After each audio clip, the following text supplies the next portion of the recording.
Facebook ভিডিওর মধ্যে খুব সহজে আপনারা কিভাবে থাম্বনেল লাগাবেন তা আমি আপনাদেরকে এই ভিডিওর মধ্যে দেখাবো। তো ভিডিওটা স্কিপ না করে দেখতে থাকুন। তো আমি এখন চলে এসেছি আমার মোবাইল স্ক্রিনে। এখান দিয়ে যদি আমার ফেসবুকটাকে ওপেন করি, তো এবারে যদি আমার পেজের মধ্যে ঢুকি, তো যাওয়ার পরে দেখা যাবে যে এখানে নিচের যেই ভিডিওটা আমার ছাড়া রয়েছে ওখানে থাম্বনেল লাগানো রয়েছে, কিন্তু ওপরের যেই ভিডিওটি রয়েছে এখানে কোনো থাম্বনেল লাগানো নেই। তো এটা যদি আমি এখানে তিনটে লাইনে ক্লিক করি এবং এডিট পোস্টে যাই, তো এখানে দেখুন থাম্বনেল চেঞ্জ করার কোনো অপশানই নেই এখান থেকে। তো এখান দিয়ে থাম্বনেল চেঞ্জ করা আমাদের যাবে না। তো আমরা থাম্বনেল কোত্থেকে চেঞ্জ করব, তো চলুন তো সেটা দেখা যাক। তো তার জন্য আমাদের মোবাইলের ক্রোমটাকে ওপেন করতে হবে। গুগল সার্চে গিয়ে লিখতে হবে facebook.com বলে। তো এই যে facebook.com টি লেখা রয়েছে এখানে জাস্ট ক্লিক করে দেবো। তো ক্লিক করে দেওয়ার পরে তো আমার এখানে ক্রোমের মধ্যে ফেসবুকটি ওপেন হয়ে যাচ্ছে এবং এখানে ওপরে ক্লিক করব। করার পরে এটাকে জাস্ট ডেস্কটপ সাইড করে নেব। তো আমার ফেসবুকটা এখন ডেস্কটপ সাইজে কনভার্ট হয়ে গেল। তো এখানে ডেস্কটপ সাইজে কনভার্ট হয়ে যাওয়ার পরে এখানে যে আমার প্রোফাইল চিহ্নটি রয়েছে, তো এখানে জাস্ট ক্লিক করব। তো এখানে ক্লিক করার পরে এরকম একটি অপশান চলে আসছে আমাদের।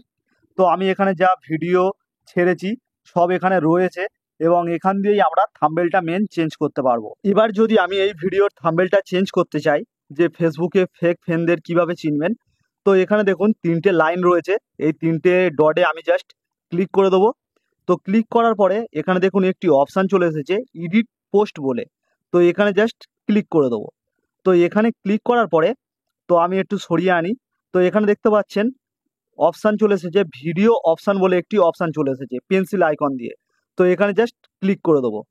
তো এখানে ক্লিক করলে এবারে দেখুন আমার অপশান চলে এসেছে চেঞ্জ থাম্বনেল বলে, একটি অপশান চলে এসেছে। তো এখানে জাস্ট ক্লিক করব এবং তারপর দেখুন অনেকগুলো অপশান চলে এসেছে। এবার জাস্ট আপলোড ইমেজ বলে একটি অপশান রয়েছে দ্বিতীয় নম্বরে, এখানে জাস্ট ক্লিক করব। তারপরে আপলোড ইমেজে ক্লিক করব। তো ক্লিক করার পরে এখানে আমার আগে থাকতে একটি থাম্বনেল রেডি করা ছিল। তো সেই থাম্বনেলটাকে জাস্ট আমি এখান দিয়ে চয়েস করে নিলাম এবং এটাকে জাস্ট ক্লিক করে ডোন করে দিলাম। তো করে দেওয়ার পরে দেখতেই পাচ্ছেন এখানে আমার থাম্বনেলটা চলে এসেছে। কিন্তু এখানেই কাজ শেষ না। ওপরে দেখুন আমি এই যে ভিডিওর টাইটেল দিয়েছিলাম সেই টাইটেলটা এখানে চাইছে। তো আমার এই ভিডিওর টাইটেলটা এখানে এখন লিখতে হবে। আমার ভিডিওর টাইটেলটা দেওয়া হয়ে গেছে এবং এরপর নিচে দেখুন ট্যাগও দিতে বলছে। তো এখানে জাস্ট আমি কিছু ট্যাগ দিয়ে দিচ্ছি। আপনারাও চাইলে কিছু ট্যাগ এখানে দিয়ে দেবেন। তো এখানে কিছু আমি ট্যাগ দিয়ে দিলাম এবং টাইটেলও দেওয়া কমপ্লিট। এই না যে আমার ওখানে টাইটেল বা ট্যাগ কিছুই ওখানে দেওয়া নেই, ওখানে সব দেওয়া রয়েছে, কিন্তু তাও এখানে আবারও দিতে হবে। তো দেওয়ার পরে একটু নিচের দিকে আসবেন, সেভ বলে একটি অপশান রয়েছে। তো এখানে জাস্ট ক্লিক করে দেবেন সেভে। তো তারপর এটা সেভিং হবে। তো তারপরে এরকম আবারও একটি অপশান চলে আসবে, তারপরে এটাকে জাস্ট সেভ করে দেবেন।